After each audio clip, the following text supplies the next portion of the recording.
Hello students, आज का हमारा टॉपिक है सर्कुलर मोशन।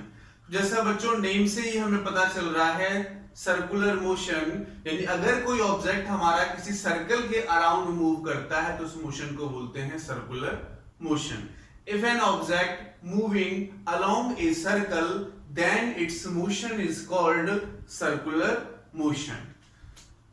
देखो, अगर हमारे पास ये एक सर्कल है और कोई ऑब्जेक्ट हमारा यहां से सर्कल में घूमना स्टार्ट कर दे, इस डायरेक्शन में मान लेते हैं, ऐसे घूमना स्टार्ट कर देते हैं, उसके मोशन को बोलेंगे हम सर्कुलर मोशन।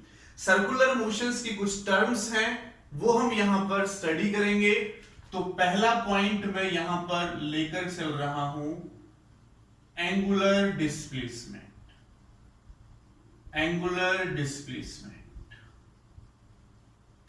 देखो सिंपल डिस्प्लेसमेंट तो आप पढ़ चुके हो। डिस्प्लेसमेंट क्या होता है? Shortest path between two point. तो अब हम पढ़ेंगे एंगुलर डिस्प्लेसमेंट के बारे में। तो देखो, अगर मैं लेट कर लेता हूं कि ये इसका सेंटर है और ये इसकी रेडियस है यहां से यहां तक r, ठीक है, ये रेडियस है यहां से यहां तक r। तो इस रेडियस को हम रेडियस वेक्टर का नेम भी दे सकते हैं कि ये हमारे पास रेडियस वेक्टर है, ठीक है, ये रेडियस वेक्टर है। अब देखो, ऑब्जेक्ट हमारा ऐसे मूव कर रहा है तो ये हमारा आगे जाएगा, कुछ टाइम में यहां पहुंचेगा, कुछ टाइम में यहां पहुंचेगा, कुछ टाइम में यहां पहुंचेगा। तो ये रेडियस वेक्टर ही क्या कर रहा है? घूम रहा है। जैसे हमारे पास घड़ी की सुई होती है, इस टाइप से वो घूम रही है, ऐसे ये रेडियस वेक्टर क्या है? इस टाइप से हमारा रोटेट कर रहा है। तो देखो, जब पार्टिकल हमारा यहां पर है तो मान लेते हैं P पॉइंट है। आफ्टर सम टाइम ये पार्टिकल मेरा इस Q पॉइंट पर पहुंच गया, ठीक है, और इसने स्मॉल एंगल बनाया P से Q पहुंचने में d थीटा। कितना एंगल बनाया? d theta. तो अगर मैं ये हमारे पास जो d थीटा मैंने लिखा, ये है हमारे पास एंगुलर डिस्प्लेसमेंट। क्या है बच्चों? ये एंगुलर डिस्प्लेसमेंट। तो ये किसने ट्रेवल किया डिस्टेंस? इस रेडियस वेक्टर ने ट्रेवल किया है। रेडियस वेक्टर ने यहां से यहां तक हमारा एक एंगुलर डिस्प्लेसमेंट चला है। तो क्या बोलेंगे? It is the angle traced by the radius vector from the center of the circle in given time. From the center of the circle in given time. तो radius vector ने ये angle cover किया है. It is the angle covered by the radius vector in given time from the center. ठीक है, तो ये बोलेंगे हम angular displacement. तो इसकी वैल्यू हम निकालते हैं यहां से। देखो, ये आपने पढ़ा हुआ है, नहीं पढ़ा हुआ तो अब सुन ले। जो एंगल होता है, अगर एंगल हमें निकालना होता है बच्चों, तो वो होता है आर्क बाय रेडियस के इक्वल, आर्क अपॉन रेडियस। तो देखो यहां पर आर्क कितना है? P से लेके Q, P से लेके Q जा रहा है, P से Q जा रहा है, और रेडियस कितना है बच्चों? R, ठीक है। तो एंगल कितना हमारे पास? d थीटा, जिसको मैंने एंगुलर डिस्प्लेसमेंट बोला। तो एंगुलर डिस्प्लेसमेंट किसके इक्वल हो जाएगा? आर्क यानी PQ upon radius, PQ upon radius. Okay, तो अगर मैं इसकी SI यूनिट की बात करता हूं बच्चों, तो इसकी SI यूनिट होती है रेडियन। एंगुलर डिस्प्लेसमेंट की SI यूनिट होती है रेडियन, और सिंपली इसको RAD हम लिखकर यूज करते हैं, ठीक है। RAD लिखा मिलेगा तो उसका मतलब क्या होगा? रेडियन होगा, ठीक है। अब बात आती है कि कैसी क्वांटिटी है, स्केलर क्वांटिटी है या वेक्टर क्वांटिटी है। तो मैं आपको बता देता हूं कि इट इज वेक्टर क्वांटिटी। ये हमारी वेक्टर क्वांटिटी है बच्चों, वेक्टर क्वांटिटी। तो वेक्टर क्वांटिटी होगी तो डायरेक्शन होगी, ठीक है। Its direction is given by right hand thumb rule, और राइट हैंड स्क्रू रूल से भी हम इसकी डायरेक्शन दे सकते हैं। राइट हैंड थंब रूल से हम इसकी डायरेक्शन देते हैं। तो राइट हैंड थंब रूल आप 10th क्लास में पढ़ चुके होंगे, फिर भी समझ लो। क्या कहता है? देखो, अगर कोई ऑब्जेक्ट हमारा ऐसे घूम रहा है कि हमारी जो उंगलियां हैं वो क्या दिखा रही हैं? इसकी हमारी जो उंगलियां हैं वो उसका रोटेशन दिखा रही हैं, तो थंब हमारा उसकी डायरेक्शन दिखाएगा। तो जो एंगुलर डिस्प्लेसमेंट होगा क्या हो जाएगा बच्चों? ये उंगलियां हमारे इसकी डायरेक्शन दिखा रही, रोटेशन दिखा रही हैं, तो ये एंगुलर डिस्प्लेसमेंट का आउटवर्ड डायरेक्शन में क्या आ जाएगी, डायरेक्शन निकल कर आ जाएगी। ठीक है, ये अगर ऐसे जा रहा है तो ये हमारे पास डायरेक्शन निकल कर आ जाएगी आउटवर्ड। Okay, clear. तो ये हमारे पास वेक्टर क्वांटिटी है, डायरेक्शन मैंने आपको बता दी। तो ये था हमारे पास एंगुलर डिस्प्लेसमेंट। क्या था, एंगुलर डिस्प्लेसमेंट। चलो अब आगे बढ़ते हैं एंगुलर वेलोसिटी। एंगुलर डिस्प्लेसमेंट हुआ, एंगुलर डिस्प्लेसमेंट के बाद हम पढ़ते हैं बच्चों एंगुलर वेलोसिटी। तो सिंपल डिस्प्लेसमेंट क्या था, rate of change of angular, simple जो वेलोसिटी थी rate of change of displacement, ये हो जाएगी rate of change of angular velocity. तो लिख देंगे it is the rate of change of angular displacement, rate of change of angular displacement. तो angular velocity को शो करते हैं बच्चों हम इस सिंबल से, सिंबल को कहते हैं हम ओमेगा। ठीक है, क्या कहते हैं इसको, ओमेगा। तो ओमेगा हमारा इक्वल टू हो जाएगा D theta by D T. क्या हो जाएगा बच्चों, D theta by D T.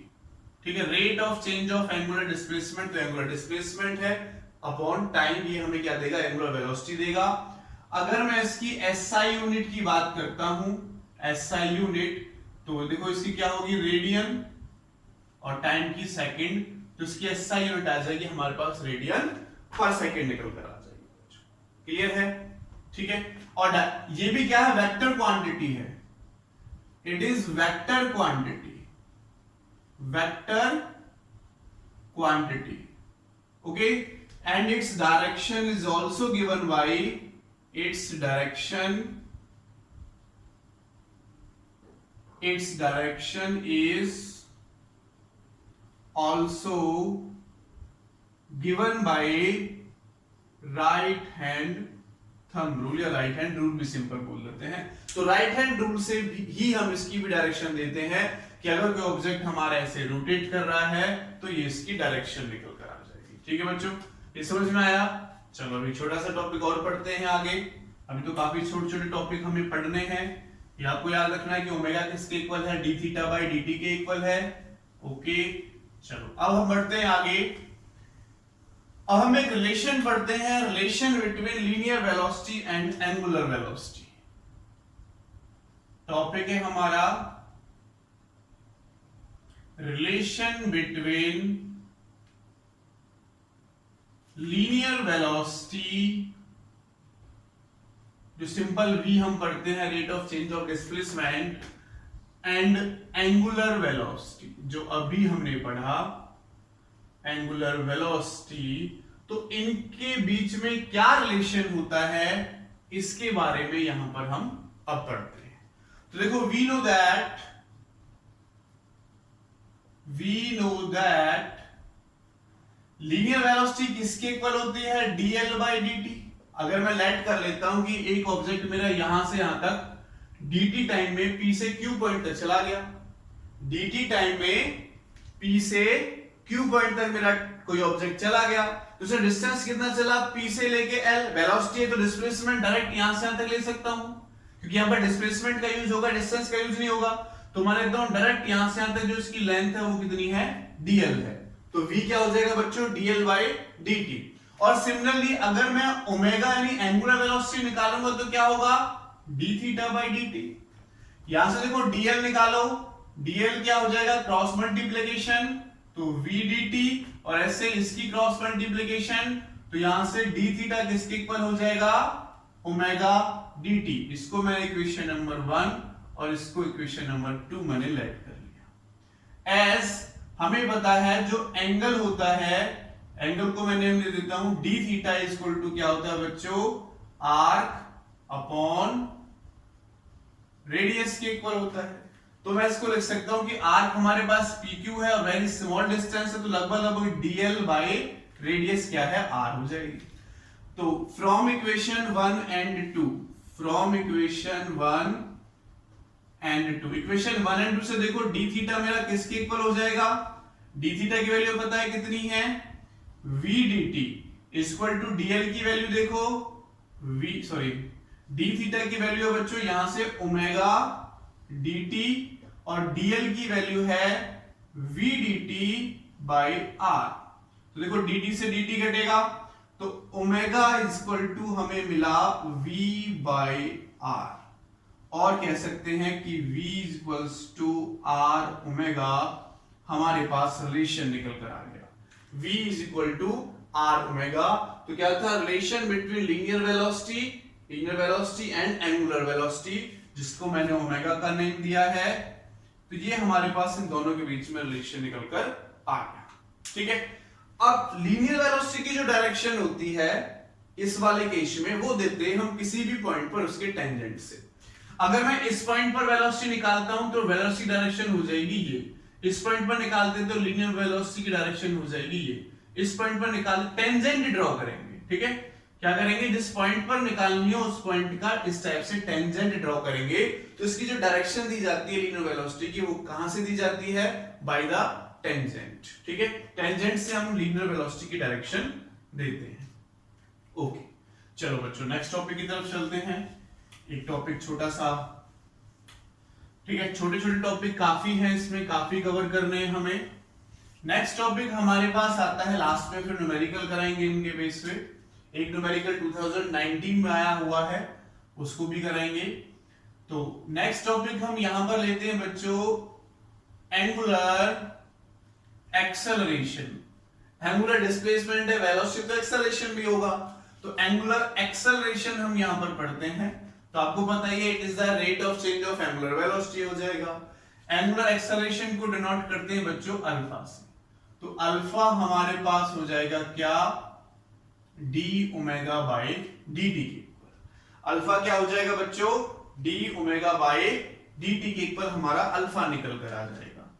अगर मैं इसकी एसआई यूनिट की बात करता हूं तो बच्चों एसआई यूनिट क्या होगी, ओमेगा की क्या निकाली थी हमने, रेडियन पर सेकेंड, और देखो यहां पर टाइम की सेकेंड और होगी, तो हमारे पास आ जाएगा रेडियन पर सेकेंड स्क्वायर, इसकी यूनिट हो जाएगी।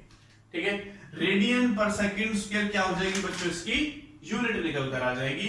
क्लियर है, तो ये बात क्लियर हो गई। बहुत सिंपल सा फॉर्मूला है कि rate of change of angular velocity हमने लिख दिया, एक्सेलरेशन लिख दिया यहां से, तो हमारे पास ये निकल कर आ गया। ओके, चलो अब आगे बढ़ते हैं, छोटा सा रिलेशन और करते हैं। Relation between linear acceleration and angular acceleration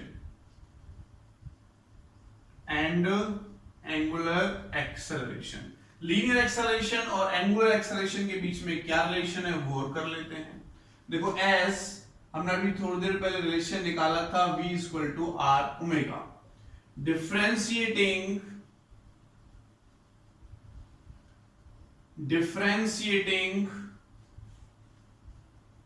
with respect to time. ठीक है, इस इक्वेशन को मैं डिफरेंशिएट कर रहा हूं और differentiating with respect to time, तो क्या हो जाएगा dv by dt, r radius constant है तो d ओमेगा बाई dt। तो देखो dv बाई dt किसके इक्वल है, सिंपल एक्सेलरेशन के इक्वल है, r d omega by dt किसके इक्वल है, अल्फा के इक्वल है, एंगुलर एक्सेलरेशन के इक्वल। तो मेरे पास a मिलेगा मुझे r अल्फा। ठीक है, लीनियर एक्सेलरेशन इक्वल टू आया r इनटू एंगुलर एक्सेलरेशन के इक्वल आया। ओके, चलो ये कुछ बातें थी जो हमने अभी की। अब और आगे बढ़ते हैं। देखो सर्कुलर मोशन हमने किया, अगर मैं यूनिफॉर्म सर्कुलर मोशन की बात करता हूं तो यूनिफॉर्म सर्कुलर मोशन क्या होगा, अगर कोई ऑब्जेक्ट कांस्टेंट स्पीड से सर्कुलर मोशन में सर्कल के अलोंग मूव करता है तो वो हो जाएगा यूनिफॉर्म सर्कुलर मोशन। अगर कोई ऑब्जेक्ट हमारा कांस्टेंट वेलोसिटी से सर्कल में कांस्टेंट स्पीड से किसी सर्कल के अराउंड मूव करता है तो वो हो जाएगा हमारे पास यूनिफॉर्म सर्कुलर। ठीक है, यूनिफॉर्म सर्कुलर मोशन।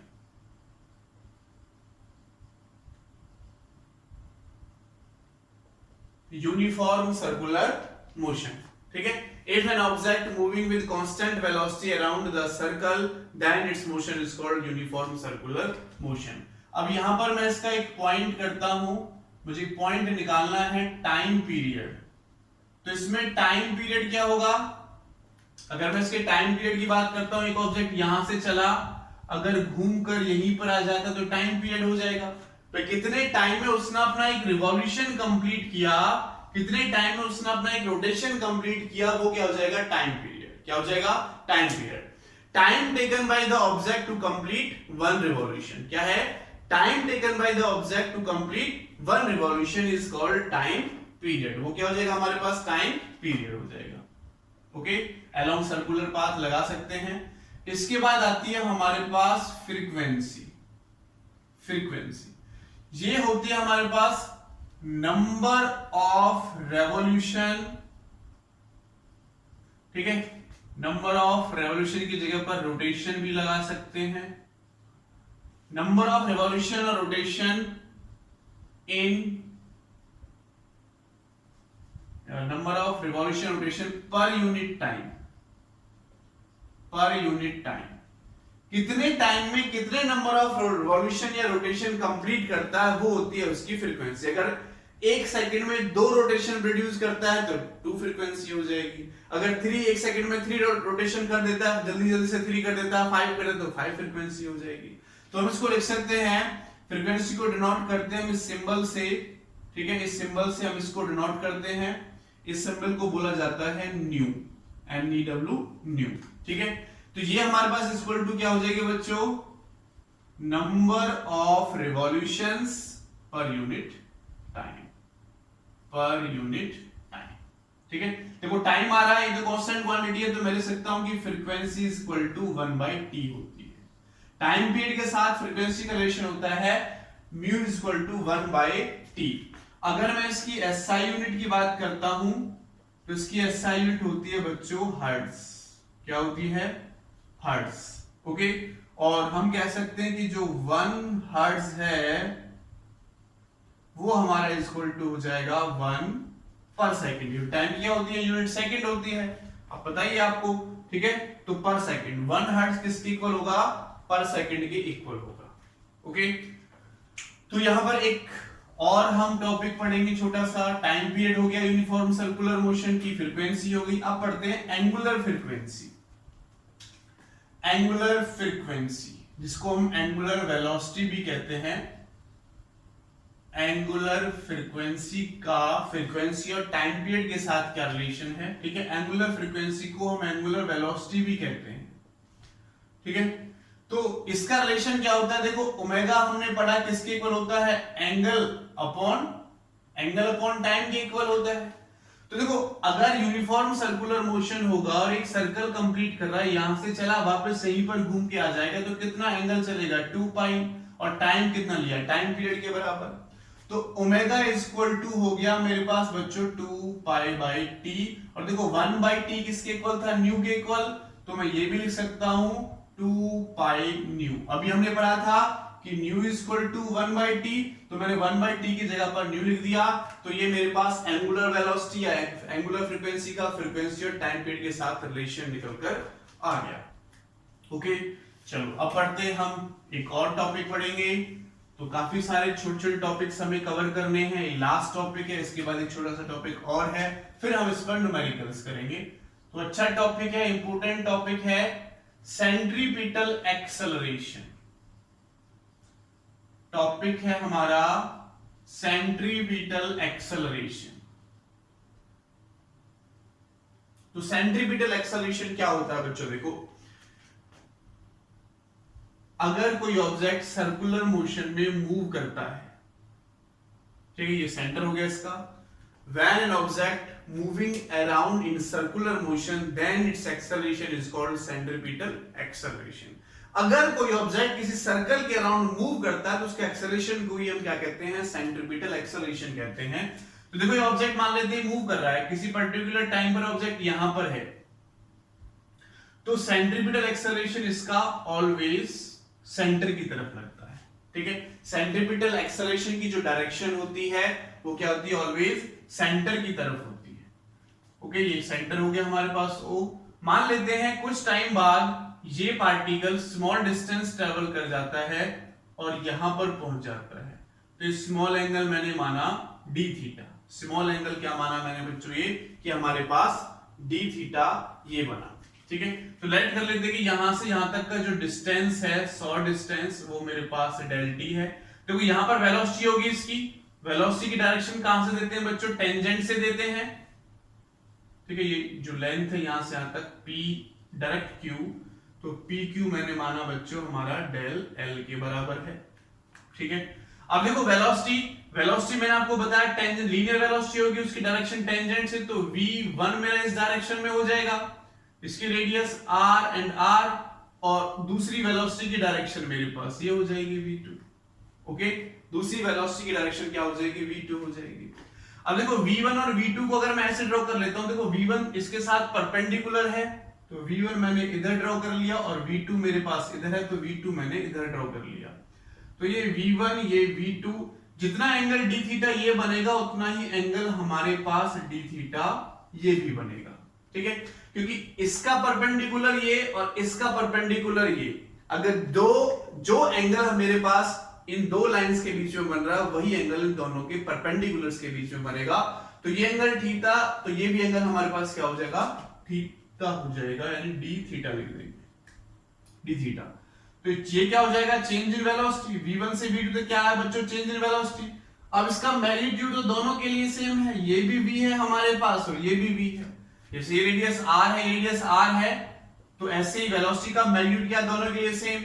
तो देखो अगर मैं यहां से डी थीटा निकालता हूं, डी थीटा, तो क्या फॉर्मूला बच्चों, आर्क अपॉन रेडियस।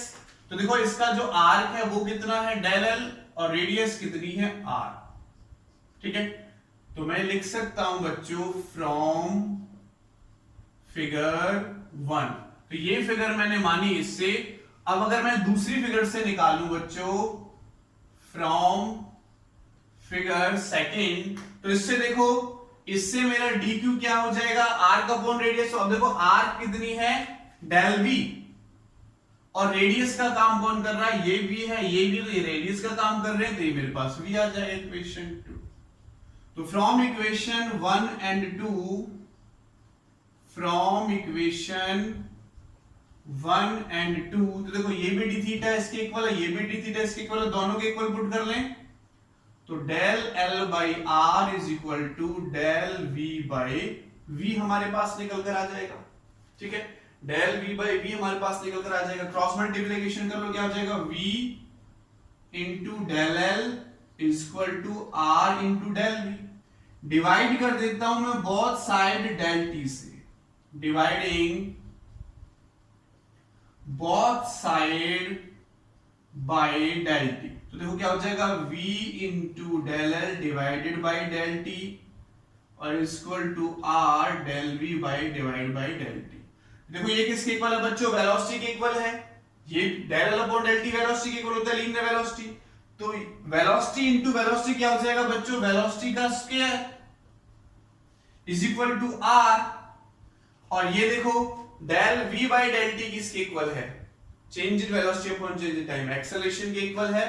तो यही होगा मेरे पास बच्चों सेंट्रीपिटल एक्सेलरेशन। तो देखो अगर मैं यहां से सेंट्रीपिटल एक्सेलरेशन की वैल्यू निकालता हूं, तो वो मेरे पास निकल के आएगी v square by r। Centripetal acceleration क्या मिला मुझे बच्चों, v स्क्वायर बाई r। इसकी अदर फॉर्म भी है, अगर मैं इसकी अदर फॉर्म करना चाहूं तो देखो s हमें पता है v इक्वल टू क्या होता है, r ओमेगा। तो यहां पर वैल्यू पुट कर दो, क्या हो जाएगा, v का स्क्वायर तो r ओमेगा का स्क्वायर होगा, r square omega square upon r, तो एक r से एक r कट जाएगा। तो मेरे पास यहां से एक्सेलरेशन की वैल्यू जो सेकंड फॉर्मूला बना वो r ओमेगा भी बना और v स्क्वायर अपॉन r भी बना। एक फॉर्मूला और ले लेते हैं बच्चों, इसका एक फॉर्मूला और है। अगर मैं इसी को यहां से r की ओमेगा की वैल्यू निकाल कर पुट कर दूं, ठीक है, इसमें पुट करें ओमेगा की वैल्यू, तो क्या हो जाएगा, v स्क्वायर अपॉन r। ऐसा करते हैं, देखो AC is equal to r into r omega लिख दूं, सॉरी ओमेगा दो बार है, तो ओमेगा इंटू r ओमेगा लिख दूं, तो ओमेगा का स्क्वायर ही होगा। लेकिन देखो r ओमेगा किसके इक्वल है, ओमेगा यहां ले लो। आर ओमेगा किसके इक्वल है बच्चों, v equal to R omega आया था रिलेशन, ठीक है। तो ये क्या हो जाएगा, v इनटू ओमेगा। तो मेरे पास सेंट्रीपिटल एक्सेलरेशन के तीन फॉर्मूले निकल कर आए, AC equal to v square by R, AC equal to R omega and AC equal to v into omega. तो इन तीनों फॉर्मूले से मैं न्यूमेरिकल में कोई सा भी फॉर्मूला यूज कर सकता हूं, ठीक है। डायरेक्शन मैंने आपको बताया थी, इसकी डायरेक्शन सेंट्रीपिटल एक्सेलरेशन की डायरेक्शन कहां होगी, always towards the centre, centre की तरफ हमारी इसकी डायरेक्शन होगी, सेंटर की तरफ क्या होगी बच्चों, इसकी डायरेक्शन होगी।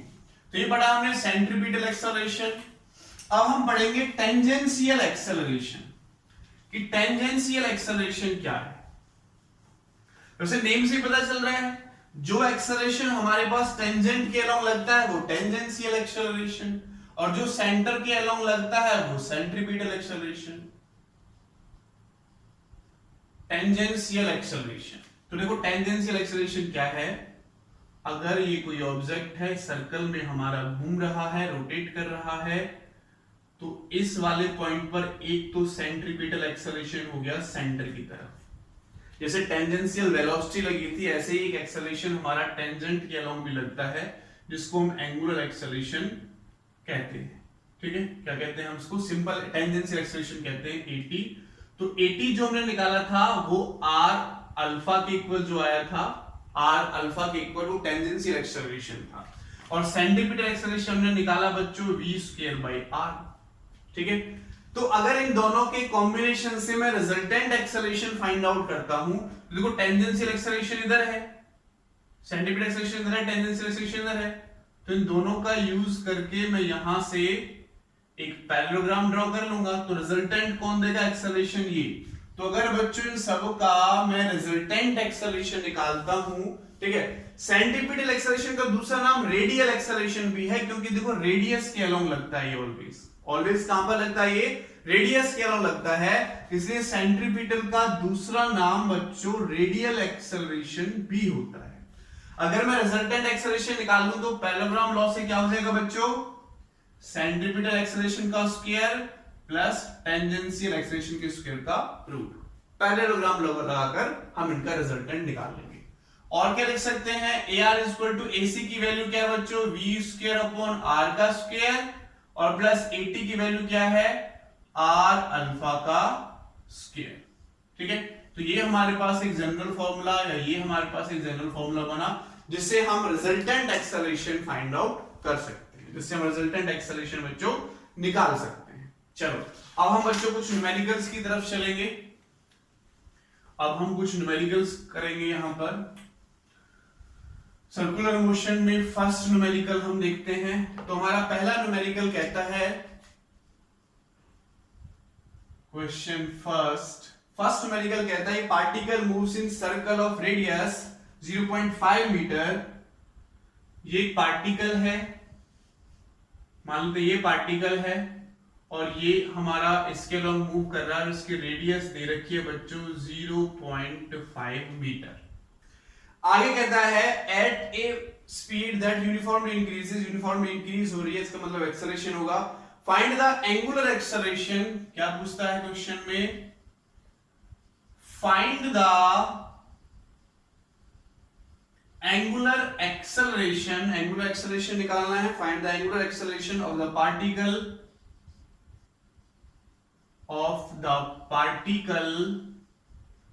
if its speed changes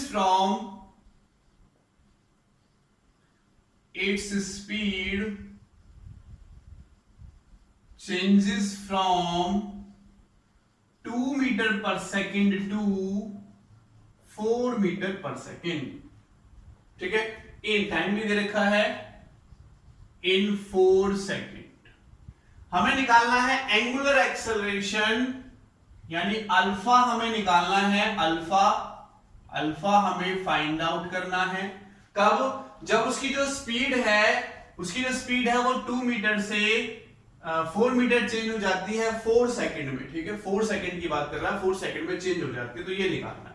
तो इसको निकालने का हमारे पास एक ही तरीका है, A is equal to R alpha, R तो गिवन है, मुझे चाहिए A, तो ऐसे कैसे निकाला जाए, ए कैसे निकाला जाए? तो देखो एक्सेलरेशन की सिंपल वैल्यू होती है change in velocity upon change in time. तो वेलोसिटी में चेंज दे रखा है, कितना है बच्चों 4 - 2, और टाइम कितना है 4 - 0, तो क्या हो जाएगा बच्चों 2/4 यानी 1/2 मेरे पास एक्सेलरेशन की value I.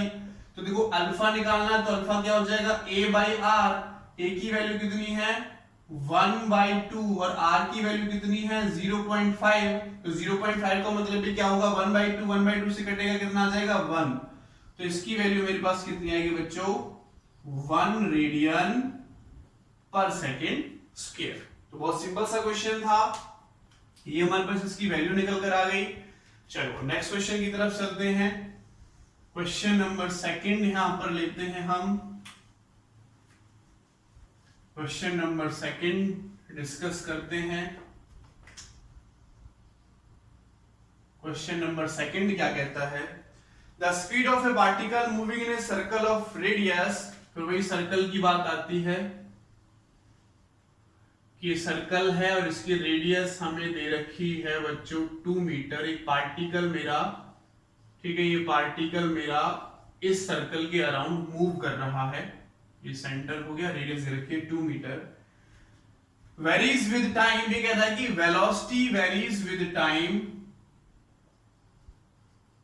Velocity varies with time. तो वेलोसिटी मुझे दे रखी है बच्चों टी स्क्वायर के equal, where t is in second. Find the radial acceleration, क्या पूछता है ये, find the radial acceleration, tangential and net acceleration सब पूछ रहा है। रेडियल एक्सेलरेशन निकालना है और टेंजेंशियल एक्सेलरेशन निकालना है एंड नेट एक्सेलरेशन भी निकालना है। ये तीन चीजें हमें यहां पर निकालनी है बच्चों। तो देखो कैसे निकालोगे, पहले तो मुझे रेडियल एक्सेलरेशन, और रेडियल एक्सेलरेशन का फॉर्मूला मैंने बताया, सेंटीमीटर एक्सेलरेशन क्या होता है, रेडियल एक्सेलरेशन होता है, रेडियल होता है, दूसरा नाम क्या है रेडियल एक्सेलरेशन। तो ये मेरे पास फॉर्मूला होता है रेडियल एक्सेलरेशन निकालने का, फॉर्मूला v²/r, v²/r। r हमें गिवन है, v हमें दे रखा है t के बराबर, ठीक है, टाइम गिवन है, टाइम गिवन होना चाहिए, तो ये टाइम दे रखा है, लास्ट में लिखा नेट एक्सेलरेशन एट 2 सेकंड, तो टाइम हमें दे रखा है। तो देखो अगर बच्चों में v की वैल्यू निकालूं तो क्या है t², तो t की वैल्यू पुट कर दो, क्या हो जाएगा 2² यानी 4, तो मुझे दे रखा है 4²/2, तो 4² मतलब 16/2 यानी 8 मीटर, सॉरी सेंटीमीटर है, तो 8 रेडियन पर सेकंड स्क्वायर मेरे पास निकल कर आ गया सेंट्रीपिटल एक्सेलरेशन। अब मुझे निकालना है टेंजेंशियल एक्सेलरेशन। टेंजेंशियल एक्सेलरेशन, ठीक है, वो किसके इक्वल होता है, change in velocity upon time.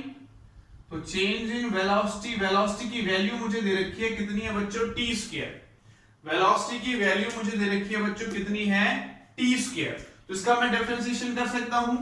तो देखो मुझे at कितना मिलेगा बच्चों 2t, अगर मैं t² का डिफरेंशिएशन करता हूं 2 आ जाएगा 2t हो जाएगा, ठीक है। t की वैल्यू कितनी है, t की वैल्यू 2, तो 2 पुट कर देंगे, तो मुझे टेंजेंशियल एक्सेलरेशन मिला बच्चों 4 मीटर पर सेकंड स्क्वायर, ठीक है। तो दो चीजें पूछी थी, टेंजेंशियल एक्सेलरेशन भी आ गया, सेंट्रीपिटल एक्सेलरेशन भी आ गया। अब पूछता है नेट एक्सेलरेशन। तो देखो रेडियस के अलोंग जो सेंट्रीपिटल एक्सेलरेशन लग रहा है मेरे पास, वो कितना लग रहा है 8, और ये टेंजेंशियल एक्सेलरेशन इधर लग रहा है, सेंट्रीपिटल एक्सेलरेशन इधर लग रहा है। तो पैरेललोग्राम लॉ से नेट एक्सेलरेशन निकालने का फॉर्मूला मैंने आपको अभी बताया था। तो हमारा देखो नेट एक्सेलरेशन अगर हम निकालते हैं ए नेट, तो AC का स्क्वायर प्लस AT के स्क्वायर का रूट होगा, ठीक है।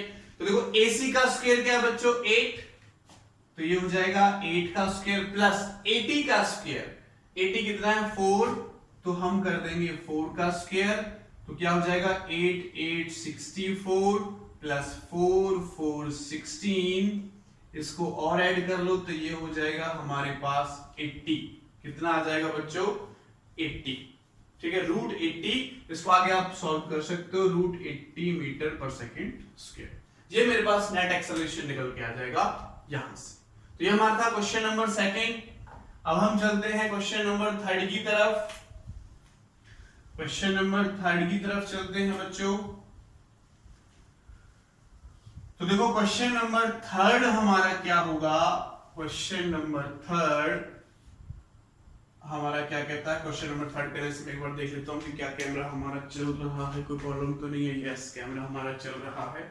चलो क्वेश्चन नंबर थर्ड करते हैं। क्वेश्चन नंबर थर्ड कहता है कि कोई लड़का है, कोई बॉय है, और वो हॉरिजॉन्टल प्लेन में इस टाइप से उसने एक धागे से एक स्टोन को पकड़ा हुआ और उसको ऐसे रोटेट करा रहा है ऐसे।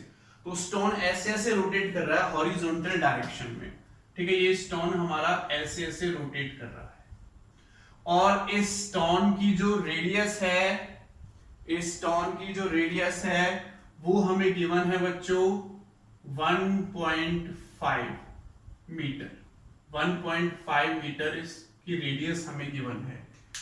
मार्कर ढीला हो गया, इसकी रेडियस हमें गिवन है, ठीक है। अच्छा, आगे कहता है कि ये जो स्टोन है एंड एट ए हाइट, ये जो स्टोन, ये जो सर्कल बना रहा है, इसकी हाइट है बच्चों यहां से यहां तक इस सर्कल की 2 मीटर हाइट है ग्राउंड से।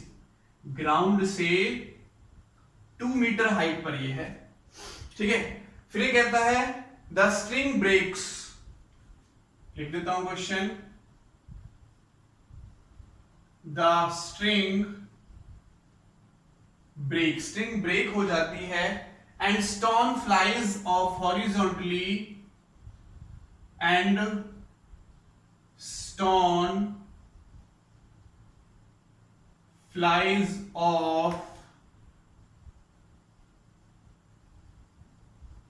horizontally and strike at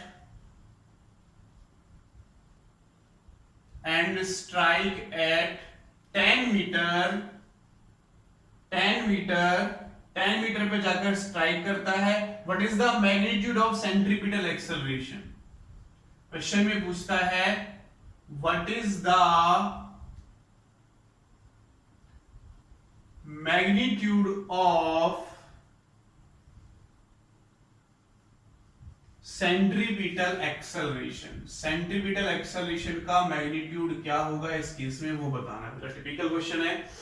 देखो पहले तो ये हमारे पास घूम रहा है, हम मान लेते हैं कि यहाँ पर स्ट्रिंग ब्रेक हुई तो उसके पास एक वेलोसिटी होगी भी, जिससे इधर की तरफ जा रहा होगा इनिशियली, फिर धीरे धीरे ग्राउंड पर आकर गिरेगा। हमें ये भी दे रखा है कि यहाँ से यहाँ तक का जो डिस्टेंस है वो है 10 मीटर। हॉरिजॉन्टल डिस्टेंस कितना दे रखा है बच्चों?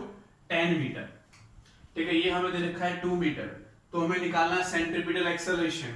अगर मैं सेंट्रीपिटल एक्सेलरेशन निकालता हूं तो फॉर्मूला होता है v²/r। r मुझे पता है, मुझे चाहिए v। v कैसे निकाला जाए? v कैसे निकाला जाए? तो देखो, अगर मैं ये निकाल लेता हूं कि कितने टाइम में नीचे पहुंच रहा है, ओके, डिस्टेंस मुझे लिखा है, वेलोसिटी आ जाएगी, ठीक है। तो देखो पहले निकालो टाइम टेकन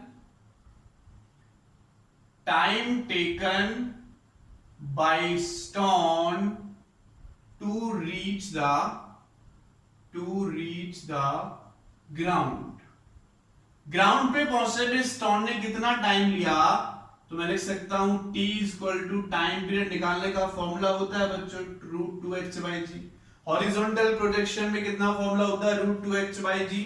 इससे पहले वाली वीडियो में ही मैंने कराया है प्रोजेक्टाइल मोशन में, तो वहां से आप चेक कर सकते हैं। 2 इंटू हाइट कितनी रखी है बच्चों? 2 एंड डिवाइड बाय 9.8। तो यहां से आप टाइम निकालोगे, तो यहां से टाइम निकालने के बाद हमें बच्चों मिलता है 0.64 सेकेंड। इतना टाइम हमें मिला। इतने टाइम में यहां से यहां हॉरिजॉन्टल डिस्टेंस भी उतने टाइम में कवर करेगा, ग्राउंड पर आ जाएगा। देखो हॉरिजॉन्टल डिस्टेंस मुझे दे रखी है कितनी? r कितनी है? 10 है। तो r किसके इक्वल होगा? Horizontal velocity into time. तो मुझे हॉरिजॉन्टल वेलोसिटी ही चाहिए, तो वेलोसिटी निकालूंगा तो क्या हो जाएगा? r/टाइम। r दे रखा है 10 और टाइम निकाला मैंने 0.64। कितना निकाला? 0.64। तो इसको काट कूट के हमारे पास जो मिलेगा बच्चों 15.63 मीटर पर सेकेंड मिलेगा। अब इस वाले फॉर्मूले में पुट कर दो, करो पुट, क्या हो जाएगा 15.63 स्क्वायर डिवाइड बाई आर कितना है 1.5। ठीक है, कैलकुलेशन ज्यादा तो कैलकुलेशन वाला पार्ट कर ही लोगे, मेन हमारा क्या आपको बेसिक समझाना है कि कॉन्सेप्ट समझाना है कि होगा कैसे।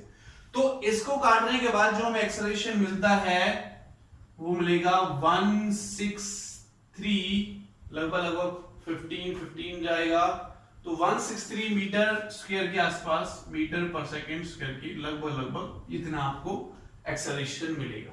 ठीक है, कैलकुलेशन पार्ट आप कर सकते हो, ये हमारा तरीका था आपको क्वेश्चन को समझाने। चलो आगे चलते हैं बच्चों, एक लास्ट न्यूमेरिकल और बहुत अच्छा न्यूमेरिकल हम यहां पर करेंगे। ये न्यूमेरिकल 2019 के आईआईटी मेन के पेपर में क्वेश्चन पूछा गया है। तो क्वेश्चन क्या पूछा गया है, क्या करना है समझेंगे। ये जो क्वेश्चन मैं दे रहा हूं कहां पूछा गया बच्चों, आईआईटी मेन 2019 में क्वेश्चन पूछा गया है। क्या कहता है क्वेश्चन में कि ये हमारे पास एक ऑब्जेक्ट है और ऑब्जेक्ट की इनिशियल वेलोसिटी दे रखी है 10 मीटर पर सेकेंड और ये 60 का एंगल बनाता है। तो इस डायरेक्शन में इसको फेंका गया है और ये जब फेंकेंगे तो ऐसे मूव करता हूं नीचे की तरफ आकर यहां पर गिरेगा, ये आपको पता ही। ठीक है, यहां पर गिरेगा। ठीक है, अब ये कहता है the radius of curvature of its trajectory, the radius of curvature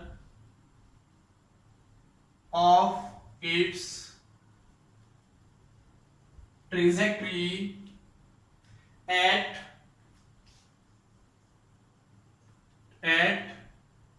t is equal to 1 second is r given small g की वैल्यू 9.8 मीटर पर सेकेंड स्क्वायर आपको लेनी है।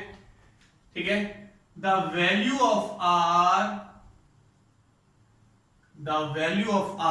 4 ऑप्शन हमें दे रखे हैं। फर्स्ट ऑप्शन है बच्चों 2.8 मीटर, सेकेंड ऑप्शन है 2.5 मीटर, थर्ड ऑप्शन है 10.3 मीटर एंड लास्ट ऑप्शन है 5.1 मीटर। 5.1 मीटर इनमें से एक ऑप्शन है, तो आप ट्राई कर सकते हो इसको। ठीक है, कि इनिशियल कंडीशन हमें ये दे रखी है, कहता है कि जैसे ही हमारे पास 1 सेकंड होता है तो ट्रेजेक्टरी बन रही है, इसकी रेडियस कितनी होगी, इसकी रेडियस कितनी होगी। देखो ट्रेजेक्टरी की रेडियस अगर मैं इसमें सर्कुलर मोशन लगभग लेट कर लेता हूं तो ऐसे मूव करता हुआ सर्कल बनेगा मेरा ये। ठीक है, तो हमारे पास एक फॉर्मूला होता है v सेंट्रीपिटल एक्सेलरेशन होता है बच्चों v स्क्वायर बाय r, और सेंट्रीपिटल एक्सेलरेशन पता है आपको कहां लगता है, रेडियस के अंदर लगता है। r में यहां से निकालता हूं v, अगर मुझे 1 सेकंड बाद v मिल जाएगा, क्योंकि 1 सेकंड बाद की बात करता है, v मिल जाता तो यहां पर पुट करके r की वैल्यू निकाल सकते हैं। तो मैंने लेट किया बच्चों कि मेरा 1 सेकंड यहां पर हो गया, यहां पर पहुंचकर क्या हो गया, मेरा 1 सेकंड हो गया है। ठीक है, 1 सेकंड यहां पर हो गया, तो सेंट्रीपिटल एक्सेलरेशन के फॉर्मूले को मैं यहां पर ले देता हूं AC = v square by r। Okay, देखो एक कर्व है तो कर्व की रेडियस लगभग मैं यहां पर लेट कर लेता हूं। इसकी जो रेडियस होगी, ठीक है, चाहे वो इस पॉइंट से हो चाहे इस पॉइंट से हो, तो सेंटर ये है, तो ये भी रेडियस है, ये भी रेडियस है, और यहां से जो होगी वो भी रेडियस होगी मेरे पास r। अब इस पॉइंट पर देखो, इस पॉइंट पर मैं अगर एक्सेलरेट कर लेता हूं कि इस पॉइंट पर जो वेलोसिटी की डायरेक्शन है v वो इस डायरेक्शन में, जो रिजल्टेंट वेलोसिटी है जो मुझे यहां पर पुट करनी है v वो इस डायरेक्शन में है। ठीक है, और हमने लेट किया कि हॉरिजॉन्टल के साथ ये अल्फा एंगल बना रहा है, तो इधर तो वेलोसिटी का x कंपोनेंट और इधर वेलोसिटी का y कंपोनेंट होगा। अगर मैं इनिशियल वेलोसिटी लेता हूं तो बच्चों इधर क्या हो जाएगा 10 cos 60 डिग्री और इधर हो जाएगा 10 sin 60 डिग्री। तो sin 60 पे कितना होता है √3/2, तो ये मेरे पास आ जाएगा यानी u y में कह सकता हूं इसको, तो uy आ जाएगा 5√3 और यहां पर 1/2 पुट करेंगे तो ये आ जाएगा 5 मीटर पर सेकंड। कौन बच्चों? ux आ जाएगा। ओके अच्छा, एक चीज और देखो, एक्सेलरेशन। जब इस वाले पॉइंट की बात कर रहा हूं तो इस वाले पॉइंट पर acceleration due to gravity g बच्चों मेरा नीचे की तरफ है। एक्सेलरेशन ड्यू टू ग्रेविटी कहां है बच्चों? नीचे की तरफ लगेगा ऐसे। अब देखो ये एंगल अल्फा है तो ये एंगल भी मेरे पास अल्फा बनेगा, तो ये g मेरे पास इधर के अलोंग ब्रेक होगा जिसको मैं सेंट्रीपिटल एक्सेलरेशन कहूंगा g cos अल्फा, और इसके परपेंडिकुलर g sin अल्फा होगा। तो हमें यहां पर g cos अल्फा यानी सेंट्रीपिटल एक्सेलरेशन मेरे पास आ गया g cos अल्फा के इक्वल। तो मैं यहां पर लिख देता हूं कि सेंट्रीपिटल एक्सेलरेशन आया कितना बच्चों? g cos alpha.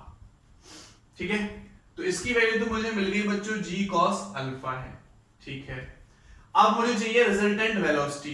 Resultant velocity अगर मैं निकालूं तो उसके लिए मुझे vx और vy चाहिए। देखो अगर रिजल्टेंट वेलोसिटी में v निकालता हूं उसका फॉर्मूला क्या होगा बच्चों? vx का स्क्वायर प्लस vy के स्क्वायर का रूट। ऐसे तो निकालते हैं रिजल्टेंट वेलोसिटी। ठीक है, रिजल्टेंट वेलोसिटी बच्चों हम ऐसे फाइंड आउट करते हैं। ओके, अब देखो वैसे तो आपको पता ही है, अगर ये मेरे पास v है तो देखो यहां पर vx क्या हो जाएगा? v cos अल्फा, है ना? v इधर है तो एंगल की तरफ vx कंपोनेंट क्या हो जाएगा इसका? v cos alpha. अगर देखो मैं इस वाले कंपोनेंट की बात करता हूं तो आपको पता है जितनी वेलोसिटी ये होती है हॉरिजॉन्टल वेलोसिटी हमेशा कांस्टेंट रहती है, तो vx की वैल्यू किसके इक्वल होगी? 5 के इक्वल होगी। या आप ये वाला फॉर्मूला भी लगा सकते हो, vx ux प्लस ax। देखो एक्सेलरेशन 0 हो जाता है तो vx इसके बराबर होगा, ux के बराबर होगा, और ux कितना है? 5। और वैसे देखें तो v मेरे पास vx कितना है? v cos alpha. तो मैं यहां पर पुट कर सकता हूं कि v cos अल्फा मेरा 5 के इक्वल हो जाएगा। v cos अल्फा क्या हो जाएगा बच्चों? 5 के इक्वल हो जाएगा। और अगर मैं यहां से cos अल्फा निकालूं तो ये 5/v हो जाएगा। क्या हो जाएगा? 5/v। चलो vx की वैल्यू तो मेरे पास यहां से निकल के आ गई, कितनी है बच्चों? 5 है। vy की वैल्यू निकालूं, v की वैल्यू निकालने के लिए vy की वैल्यू निकालो। अगर बच्चों मैं vy निकालता हूं तो vy का फॉर्मूला क्या होगा? vy निकालेंगे तो vy equals two plus ayt। तो देखो uy कितना है बच्चों? uy कितना है? 5√3। uy कितना है? 5√3। ऊपर की तरफ मोशन है तो माइनस का क्या लगाएंगे? क्या लेना है? 9.8 दे रखी है g, तो 9.8 इसकी वैल्यू हो जाएगी g की वैल्यू इनटू टाइम कितना? 1 सेकंड। क्या बात कर रहा है कि 1 सेकंड में उसकी ट्रेजेक्टरी की जो वैल्यू होगी वो बतानी है, तो ये मेरे पास आ जाएगी vy। और vx की वैल्यू हमारे पास, मैंने आपको बताया vx की वैल्यू कितनी है? जो ux रहेगा वही vx है, तो vx हो जाएगा हमारे पास 5। तो ये वैल्यूज हम आगे चल के यहां पर पुट कर सकते हैं। ठीक है, तो मुझे कुछ वैल्यूज यहां से मिली। चलो अब पॉइंट पर चलते हैं। vy की वैल्यू भी मैं यहीं लिख देता हूं कि vy की वैल्यू मुझे कितनी मिली बच्चों? 5√3 माइनस 9.8 vy मिला, ये vx मिला। ठीक है, इसको मैं अब रब कर देता हूं, इसको मिटा देता हूं मैं। अब मुझे क्या चाहिए बच्चों? यहां से रेडियस। इस वाले फॉर्मूले से अगर मैं रेडियस r निकालता हूं तो किसके इक्वल होगा? v²/ac। क्रॉस मल्टीप्लिकेशन से ये यहां पहुंच जाएगा, ये यहां आ जाएगा। अब देखो v², चलो पहले वैल्यू पुट कर लेते हैं। v² = ac। ac की वैल्यू कितनी है? g cos alpha. तो g cos अल्फा मैंने पुट किया, cos अल्फा की वैल्यू कितनी है? 5/v। तो v²/g इंटू 5/v, ये v ऊपर जाके क्या हो जाएगा बच्चों? v का q/5 into g, 5 into g। अब वैल्यूज पुट कर दो, v का क्यूब। तो देखो v अगर मैं निकालता हूं तो v का फॉर्मूला क्या है बच्चों? v निकालने का फॉर्मूला क्या है? देखो v कितना है? vx का स्क्वायर, तो vx कितना है? 5, तो 5 का स्क्वायर प्लस vy का स्क्वायर, तो vy है मेरे पास 5√3 माइनस 9.8 का क्या हो जाएगा? ये स्क्वायर हो जाएगा, और ये तो v की वैल्यू है, इसका क्यूब और लगा हुआ है, इसका क्यूब और लगा दिया मैंने, एंड डिवाइडेड बाय 5 इंटू जी की वैल्यू कितनी है 9.8।